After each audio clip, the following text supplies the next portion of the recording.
So Mark and I are here with Dave Kerzner. Hello, Dave. Hello, Mark and Kevin. How are you? Very well, thank you. So we've got some questions for you about your fantastic album that we reviewed a couple of weeks ago now. Yesterday and today, the 50th anniversary album. So why a Yes tribute album and why now? We love Yes. Fernando Perdomo, the co-producer of this, and myself, we're huge Yes fans. As a side project for me, starting around 2011, I decided to do some tribute projects for bands that I like, and particularly if there were either people I know in the band or if I run a sampling sound company called Sonic Reality. So we were sampling, working with Neil Peart from Rush and Nick Mason and Alan Parsons, recreating Pink Floyd's Dark Side of the Moon sessions. And so it was like a no-brainer to take it further and say, well, we're doing this as products for musicians to use in their music, but I'm going to, as a musician and as a producer myself, have some fun and build tracks out of the sounds that we were producing in music software. So it started then, and I was working with Billy Sherwood a lot on those, all sorts of different things. And I also participated on some of his tributes as well. I think there was a Supertramp tribute that I played with Joe Lynn Turner. We did Bloody Well Right. And, so these are my friends. And we had actually, Billy and I, in 2011, had started a Yes tribute. It was really my tribute, but getting him, Tony Kaye, and a few other people. But being a side project, it kind of got put on the back burner when I was focusing on my own, career as an artist, writing original music with Sound of Contact. And then I did my solo stuff. So it got put on the back burner. And then it got resurrected this year because of the answer to the second part of your question.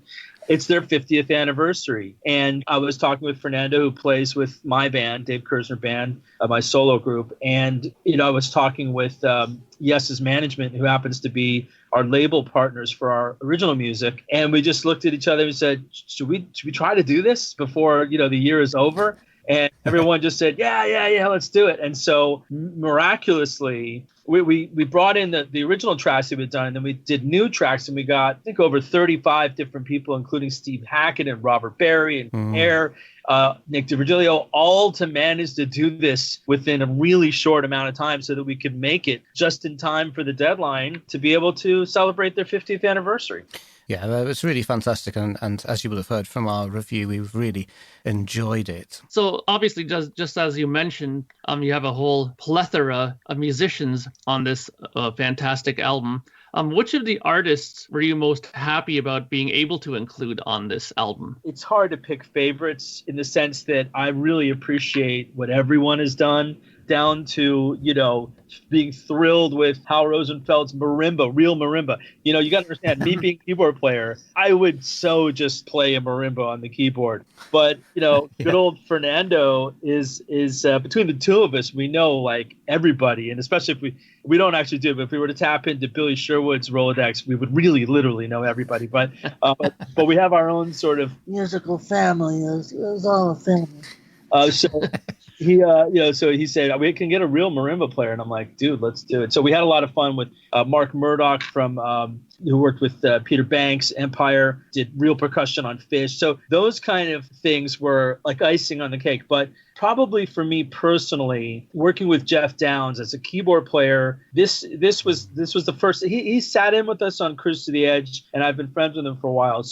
But this was another level. It's the first time I've recorded with him in the studio, and he was so generous and kind, and he's a hero of mine. I mean, he's probably one of 5 people that would be the reason I play keyboards. Him, Rick Wakeman, Tony Banks, Richard Wright, maybe Eddie Jobson. So these are my heroes. So to work with my hero as a keyboardist was an extra thrill. But just as thrilling is to work with. I worked with Steve Hackett a lot. Probably the 7th time I've done something with him, but it never gets old. I'm a huge Genesis fan and a huge Steve Hackett fan, and he's a lovely person.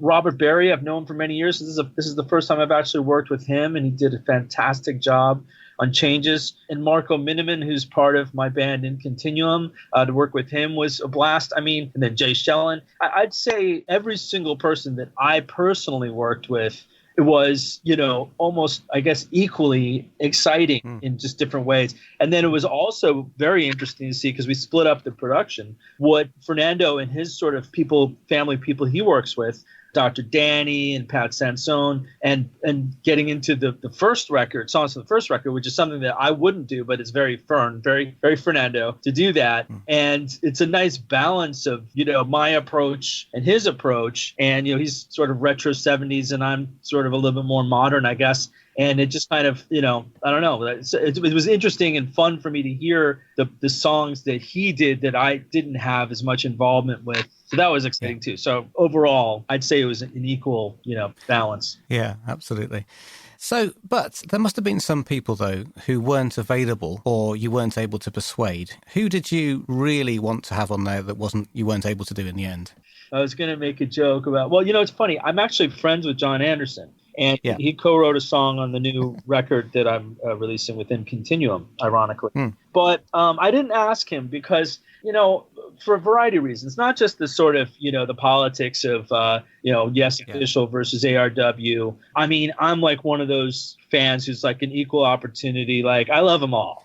Like they're all guys from Yes. I take sides. I would go see any of them play anytime and support them. And I love Trevor Rabin. I mean, like I really love it all. So but the concepts, in my opinion, like the idea behind my series of tributes under the moniker Sonic Elements. That's my project that was born out of Sonic Reality. It's like the elements, the sounds, the people. Those are all the elements. We're putting it back together. But it's got to be like a hybrid, because if we have too many people from Yes, then it becomes Union or something. Like we're not authorized to become, Yes. So we have to just chill out and just get like some guys from Yes. We got quite a few. We went close to the edge, no pun intended, and couldn't really do any more. So I think we got John. We already had John Davison doing a medley with us. But I didn't ask John, so he didn't say no. Actually, believe it or not, no one said no that I asked. But I tend to reach out to people I know or people that I know will say yes. Occasionally there'll be someone brand new that, like when we did the Rush tribute, we're working on that for a while. I reached out to Rick Emmett from Triumph just because I knew he'd be perfect for it. And, but I didn't know him, and I managed to convince him. And it turns out we have to share the same birthday, and he was super nice. And, so once in a while I'll do a total like out of the blue thing like that. But otherwise it's people I've met on Cruise to the Edge, because we played Cruise to the Edge. This will be our 4th time in a row. We meet a lot of people with that. And over the years, working with Sonic Reality and IK Multimedia, these music software and sound companies, I meet a lot of musicians through that. So, it's but that's not to say that over the course of everything, there hasn't been a few people who, I think actually Fish said no once. I asked Fish, although I helped him get on Cruise to the Edge. So I bet you if I asked him again, he'd probably say yes. I didn't ask him for the Yes tribute. Honestly, we could have kept going. We could have made it 2 CDs. I had other people like Gabriel Agudo, who sings within Continuum, was like, dude, like I want to sing one. I'm like, we just ran out of time and songs and space. Like, all right, So it's like, well, I want to sing Changes Live, and I'm like, all right, maybe we'll do it. We'll stick it in there somewhere, and you can sing it. But it's so cool how various people they've played with other bands or fans of, let's say, of a band like Yes, and would love the opportunity to do it with us, and not only with us, but maybe with Billy Sherwood on there, or other guys from Yes. It's kind of like that's the whole premise of it. That's what I thought, because I thought, well, it'd be fun to me to be able to like do Machine Messiah with Jeff Downs. I'm like, so it's probably a lot of fun for these other guys, no matter how successful they are. One of my best friends from growing up was in the band Matchbox 20. His name's Adam Gaynor, and even he grew up listening to Yes. He's like, oh, how can I be on this thing? And I'm like, oh man, it's literally like all and Steve Stevens as well, who ended up he's a friend of mine, but he ended up actually being on, to my surprise, on Billy Sherwood's Chris Squire tribute. and he plays with Billy Idol, but he's a true prog head at heart. And so, and also Heart. Actually, you know what? We did ask Heart, and they had their own Yes song, and we didn't quite get to the heart of Heart, but in our hearts of hearts, that was one we wanted, but we didn't flat out get a rejection. We just never got to them and had to just kind of move on. So obviously a lot of people involved, and just like the amount of people involved, obviously there's a lot of songs to choose from within the Yes discography. So I guess the real interesting question here is, how did you select the songs that you tackled on this record? Well, it's interesting. I mean, in order to be practical about the thing, if you say, okay, it's going to be a CD, I'm one of those producers, artists, whatever, who just likes to pack it in. I almost every CD I do is like to the brim, like as much as you can fit on a CD, and maybe even some downloadable bonus tracks. So that's what we did. And actually, we had the 2 bonus tracks that we give away from our Bandcamp page, The Architect 2, which is a re-recording of The Architect, tribute to Peter Banks from Fernando Perdomo's Out to Sea album, and Trifecta, which was actually originally a song I co-wrote with Billy Sherwood, just to kind of have like a prog playground for just riffs and fun stuff, not like a song that's like, just sort of a jam song, sort of a jam song, if you will, or whatever you want to call it. This experimental kind of fun thing that we did, built around Neil Peart's grooves from YYZ, rearranged to be just something else, just almost like as an exercise, actually, originally, to show what you can do with the product Neil Peart drums from Sonic Reality. And we were like, all right, let's have some fun here. And so we dug in, and that one turned out to be like almost like a hybrid of Yes and Genesis and Rush or something. And it was a favorite from this EP that I released in 2012 for Rush, the tribute. And I just brought that back. But those were supposed to be on the CD, and they didn't fit. And we were talking with Daniel Earnshaw, who's our label partner and is also one of the managers of Yes. And we asked his opinion, and he's like, well, as great as those are, I think the people who buy this probably would prefer to have more Yes songs than your songs, no offense. We're like, well, yeah, probably, maybe. And then some people were like, no, we would want those. So we have it as a download. But anyway, it was a mix. It started off with, and this maybe if you're wondering, I remember in your great review, by the way, I loved your podcast, fantastic stuff.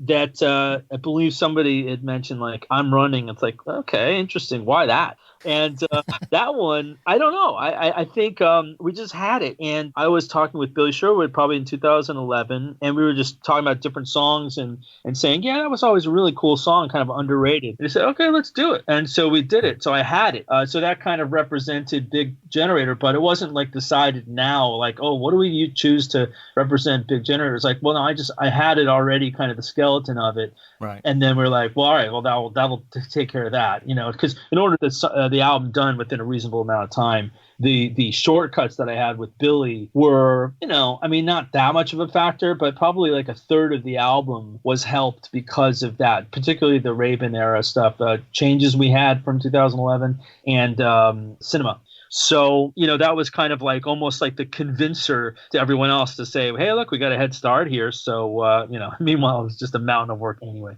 But, Fernando insisted, actually. In fact, he had to kind of not fight me on it, but just really convince me to do 2 songs from the first record. I was like, 2? Right. He's like, trust me, dude, trust me. And I'm like, all right, I do trust him. I'm glad I did, because those, Sweetness and Yesterday and Today, of course, ended up Yesterday and Today, that becoming the title of the whole thing appropriately. It just, it gives a whole polar other side of taking something really old that actually, could be improved upon in terms of the production. Obviously, it's their first record, and it was the least well produced of all of them, probably. And, just because it was early on. And to me, ironically, I would say, because that's one of the fun things as a producer, if you're doing a tribute, if there's anything you can improve upon, like if I was doing Tormato, and I've listened to other podcasts, so I know you love Tormato, so I won't badmouth it too much.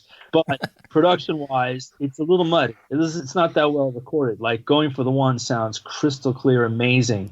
And Tormato, at least, could have been better produced. And so redoing Tormato, I know Billy did a bunch of stuff in Tormato and you liked it, and that's cool. I that would be a fun exercise for me as a producer engineer. But doing songs from Fragile, Close to the Edge, Going for the One, to me those are perfect. So you're not going to get any better than how those sound, in my opinion. Eddie Offer, just brilliant. So, the best you can do is just, an alternate take that has a blend of some authenticity, which is what I like to do, bringing in like vintage mini Moogs and Mellotrons and whatnot, and something new, a twist, such as the different singers that would obviously sound different just by nature, and slightly different arrangements and whatnot. So I've drifted off topic, but I hope it was interesting anyway. Well, the next question I was going to come back with actually was about how you approach making a cover version of one of those iconic Yes songs that you've been talking about, and it sounds like you've sometimes you've started them a long time ago and you've come back to them and worked on them again. But, if you was to start tomorrow choosing a different Yes song, how would you approach it? I mean, honestly, if I had more time, Fernando and I are very different. Fernando is like super fast. I mean, it's crazy how many albums he releases per year and he just bangs them out. I'm more meticulous. I mean, I'm not like Peter Gabriel meticulous, where he takes years and years and years, but in a way I am, because this did take years and years and years. So, it's good that I had this deadline to get it done. But if I just had, like, let's say more time to say, what would you do? I probably would do a little bit more of a balance of creative covers. I think one reviewer, I don't remember if it was you or someone else, who had said that it would have been nice if we had taken a few liberties, almost like how Yes themselves did with Simon & Garfunkel's America. And I agree. That would be fun. And that's something totally up my alley. But there just wasn't enough time to do that. We did do original songs that touch on in the style of. So that's already our creative effort for the deluxe edition that's only on Bandcamp. But so the cover's are a little bit close to home, possibly a little more than I would have liked. But at the same time, it's kind of, and I think you guys may have mentioned this too, it's sort of like you don't want to be sacrilege. That's really annoying when people change a song when it's perfect, or like the melody, it's like that's what you want to hear and you change it. It's like, if you're going to change it, it better be smart or good, better, or just an interesting take on it, because otherwise it's just going to feel like second rate and I'm just going to turn this off and go listen to the original. So, you have to respect the songwriting elements and just certain things and know where to stretch it. Like, for instance, with Cinema, and I'll be honest, I'm like my own biggest critic. I'm not 100% sure I nailed this, but I always felt, anyway, personally, that Cinema was too short. I love that on 90125. I'm like, well, make it last a little longer. So one of the beautiful things about producing your own version is like we can make it last a little longer. And also there was rumors of like a longer version called Time, I guess it was. And I've never heard it, but I had intended to sort of do a reimagined, like, this is what I would imagine that, something like that to be like. But it didn't quite go that far. But, I at least took advantage of the fact that Steve Hackett was playing on it. And it always seems kind of like one of the more Genesis-y songs from Yes. So we made it even a little bit more, by having actually Steve Hackett on it. But I would say that given this particular album was half my creative thing and half Fernando's, really, like both of us just kind of taking on different aspects. We obviously, we skipped the hits because, because come on, like we need to hear another version of Roundabout or On a Lonely Heart. I mean, I personally love those two songs, but they are overplayed and I don't feel like inspired to do it. And we're not doing this. We're doing it for the love and for the appreciation of the band. We're not doing it to like, rake in the big bucks with the hits and, whatever. This is all about like sharing the love with fans for the band and trying to pick songs, some deep cuts, some staples. And, so there's other ones too that at least so only Yes fans probably are going to be buying this tribute anyway. So they know Long Distance Runaround. They know Starship Trooper. They know them just as well as they know Roundabout. So we chose those iconic tracks. But then, Machine Messiah from Drama, which I also think is one of the best Yes albums, underrated actually. I do like to get creative with it when there's license to do it. Like you feel like you're not going to ruin the song or the experience. To me, it's annoying when, like, even I have to say, I mean, I love Yes, but like, I think when they started to take, like, what was it? Maybe it was Roundabout, like a bluesy version. Yeah, it was acoustic Yes. Now, I did like South Side of the Sky, where it was just like acoustic. That was just gorgeous. So to me, it's like, oh, all right. I really love doing the acoustic medley with John Davison. because, well, for one thing, those three songs, Your Move and You and I and Wonder Stories, have very similar chord changes and melodies. So they kind of, flow together in a way already, being sort of, I guess, John Anderson influenced. And but, still, I always thought storytelling time with Yes is kind of a fun, break it down to acoustic instruments. Plus, the whole sort of Steve Howe. I have that Steve Howe book of guitars, and I've got a wall of guitars that, is the poor man's version of that. With his mandolins and dobros and whatnot, and bazookas. But it's a beautiful. I love his interest in instruments. It's inspired me, and I collect instruments as well. And so it was nice to have. We had Johnny Bruns play the Portuguese guitar, the Steve Howe thing, and I played a harmonium and a claviola, which is a very rare instrument. It's a keyboard like a melodica, but from Hohner it's got deeper notes, and you can do vibrato. So that was one approach that just seemed to make sense. It's something I would want to hear from Yes, and here we have the current lead singer of Yes. So let's be Yes ourselves for a minute. No, fantasy band time. So, being that you're a musician that does his own mixes and stuff like that, and I kind of do that as well, so I'm very interested in asking you this. For the songs that you did on this album, which song do you think was the biggest challenge from a mixing side of the record? I mean, I remember just being overloaded and handing off a few to Fernando. I think I might have handed Long Distance Runaround off to him, but just because I could only do so many things at once. On Running was a challenge to mix. That was a lot of stuff going on in that one. Probably the ones that have the most going on were the biggest challenges. Then there was the question of how cohesive does a tribute album need to be? Ironically, I would say, and I think you guys even said, it's more cohesive sounding than most tribute albums, which are usually pretty random, like too random. The consistency is way off on a lot of tribute albums where people just, different entities, different bands turn in songs, and some are produced amazing, and some sound like auto-tune was using the whole thing, and then some sound like it's a drum machine, and I'm like, skip, here's a good one, skip, here's a good one, from being picky on the production. So I think it's fairly consistent, but that said, by nature, Sweetness sounds drastically different from Cinema. So, but I think it's, having two producers, two engineers mixing it, because Fernando mixed his songs, I mixed mine. You get a vintage flavor and a slightly more modern, I mix all this stuff with Marco and, just the Raven era stuff and Starship Trooper. That was a challenge because I had this long outro with Francis Dunnery and Fernando Perdomo. And two great guitar players trading licks. And it's actually funny because Fernando posted on Francis's Facebook, said, "Hey, man, that was fun doing that guitar battle." And Francis was like, "What guitar battle?" Like, by the way, don't ever say that to Francis, because if I told him it was a guitar battle, he'd be like, out of there. I did tell him after the fact, I said I'm probably going to do what's called a comp and trade licks between the two. And as a producer, I'm pretty heavy-handed on manipulating tracks, but fortunately, the people I work with trust me that I'm going to do something musical with it and not butcher it, but I change all kinds of things, because to me, the most important thing is not us, the musicians, but it's the song and the final result. It just has to sound great and be captivating. And, in this particular case, there's an alternate version where you just hear Francis for a long segment, and then you just hear Fernando, just another sort of vision for it. But with the one that's released on the main CD, it's nice because the original sort of has this Steve Howe trading licks with himself kind of a thing.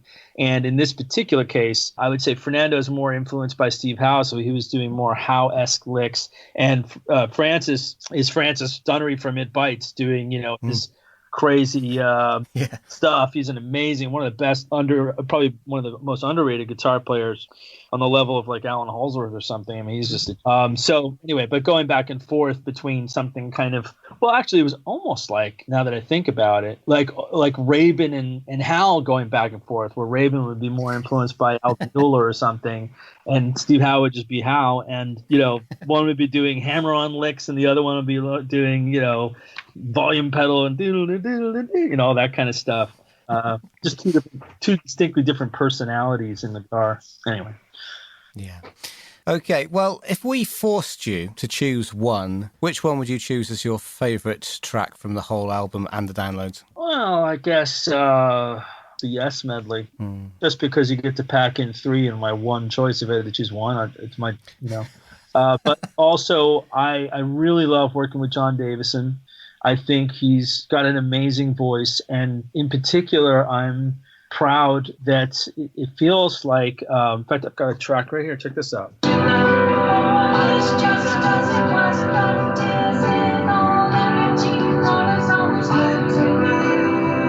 So this is that's from the new album.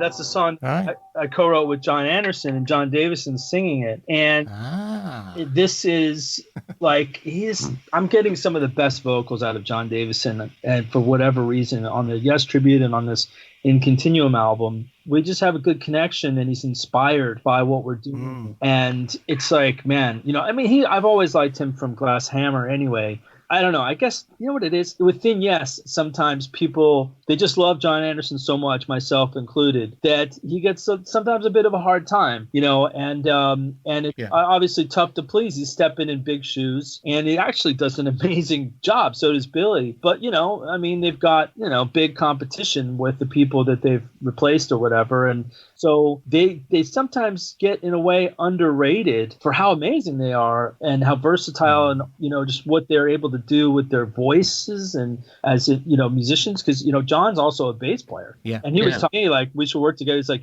Dave, honestly, it's like, I'd love to do something and just play bass and not have to be the lead singer all the time. And I'm like, well, we might have something for you. No, but we have Matt on bass, but still Matt would switch to guitar and be like, dude, play bass. It's really nice to work with these guys and see them shine in the music that we're doing. Okay, so Dave, you have a new album of your own material coming out soon. What's it called and what's it all about? Okay, it's a new band project I created called In Continuum. I have solo albums under my own name, Dave Kerzner, but I created this as a new home for songs that I wrote with this band called Sound of Contact with Bill Collins' son, Simon Collins. We had an album called Dimension on that was released in 2013, and we were working on a second album, but kind of all fell apart, and the songs were in limbo. And I decided to put together, dare I say the word, like a supergroup of people like Marco Miniman from Steven Wilson's band, John Wesley from Porcupine Tree, so a few guests like Steve Rothery from Marillion, Steve Hackett from Genesis, just doing cameos, but then the core band being the other guys that worked with Sound of Contact, Matt Dorsey and Randy McStein, myself. So, and then Gabriel Agudo from Bad Dreams and Steve Rothery band. So and then John Davison from Yes. So this was all to be able to do characters and parts in a concept album called Acceleration Theory. So that's the name of the album. It's coming out, it should be out next week digitally, actually. So it's been a long time, kind of been working on it all year. It's a concept album. It's the In Continuum and Sound of Contact before it were sort of like space rock, sci-fi themed progressive rock with concept albums, sort of like, I guess, Pink Floyd meets Yes, fantasy art, band, kind of that kind of thing, Genesis, in that vein, but in a modern way. And the story is about a female alien who picks up radio transmissions from Earth and thinks we're awesome, but finds out that we're going to be invaded to stop, this is like said in the future, to stop nuclear war that we're about to have, World War III. And they're going to come and take away all our toys because the Earth is more valuable to them than it is to us.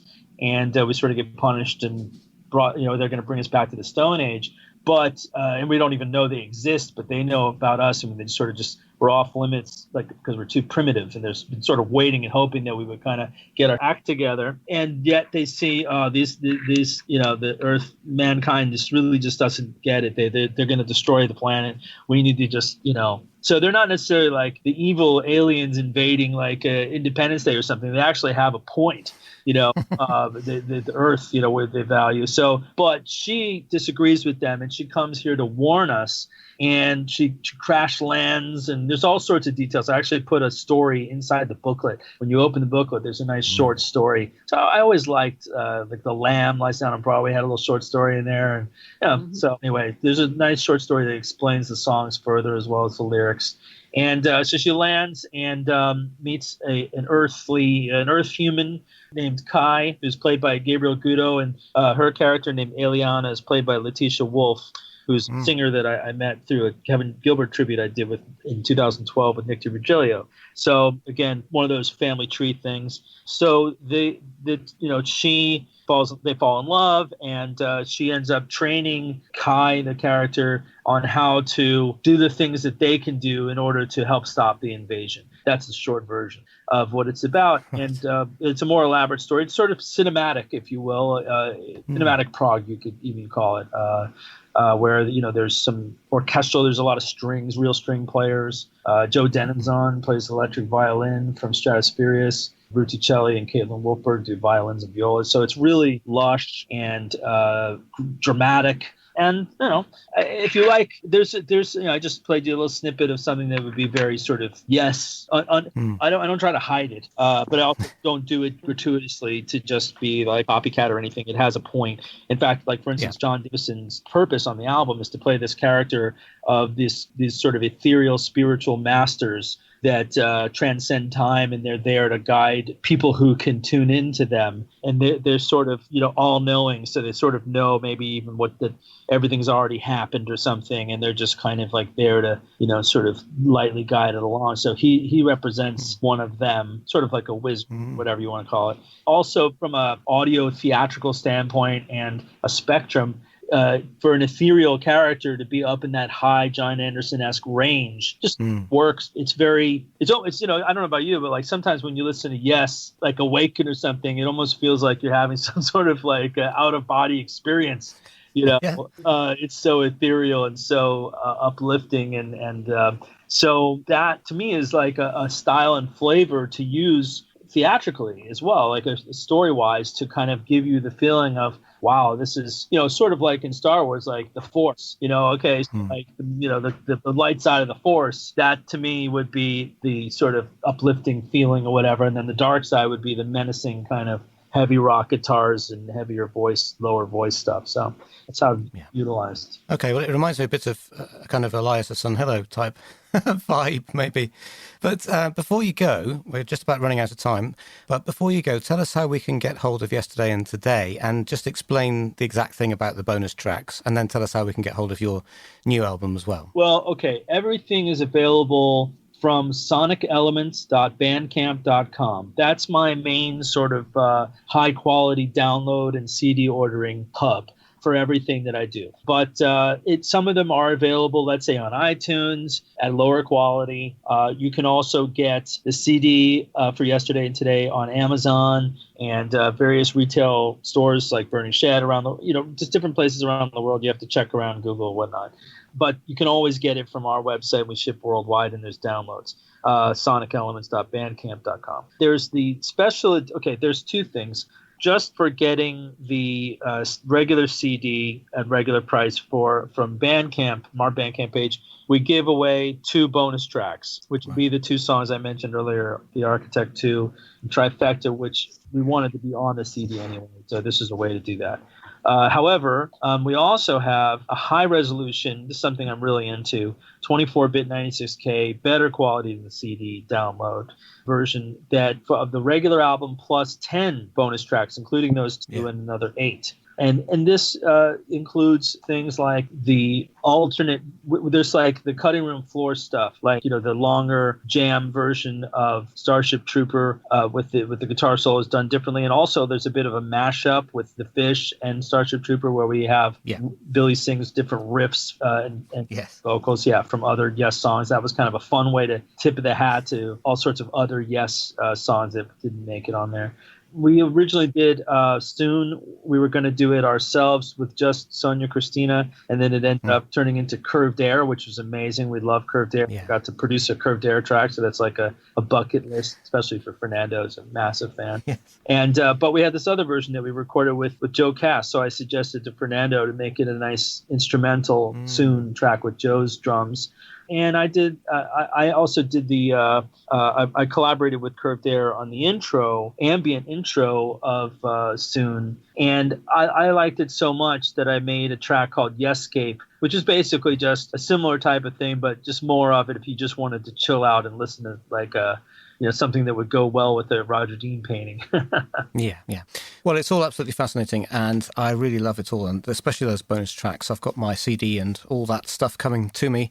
I just had my notification yesterday that it's on its way to me, so I'm really looking forward to having the physical product in my hand as well as those downloads. So I would recommend that everybody gets hold of the whole package with those extras as well, because it's really, really engrossing and wonderful stuff. And I'm looking forward to your In Continuum album when that comes out as well. But for the moment, Dave, thank you very much indeed. It's been great to have you on this week, and hopefully we'll speak again in future. Yeah, thanks, Dave. Yeah, thank you guys. Appreciate it. Hi, this is Lee Pomeroy, and you're listening to the Yes Music Podcast.